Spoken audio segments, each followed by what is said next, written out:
जोरदार तयारी. सगळीकडे कामाची लगबग सुरू आहे. इथे पहा, मोठे मोठे साऊंड सिस्टम लावले जात आहेत, ज्यामुळे उद्या सगळं वातावरण भक्तिमय होणार आहे. आणि हे बघा, भव्य LED स्क्रीन. उद्या कार्यक्रम आणि दर्शन सगळ्यांना व्यवस्थित दिसणार आहे. रात्रीसाठी खास लाईटिंग पण लावली जाते, ज्यामुळे संपूर्ण परिसर उजळून निघणार आहे. सगळे गावकरी मिळून हा उत्सव सुंदर करण्यासाठी मेहनत घेत आहेत. प्रत्येकजण आपापलं काम मनापासून करत आहे. आपल्या पद्मावती देवीचा उत्सव हा दरवर्षी अक्षय तृतीयेच्या दिवशी मोठ्या भक्तिभावाने साजरा केला जातो. आता फक्त एकच उत्सुकता आहे, उद्याच्या त्या भव्य आणि आनंदमय क्षणांची.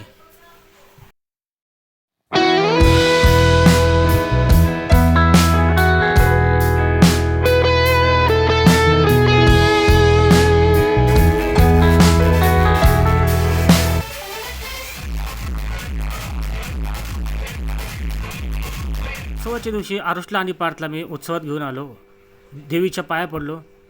तर तुम्हाला कसा वाटला हा व्हिडिओ नक्की सांगा. थँक्यू.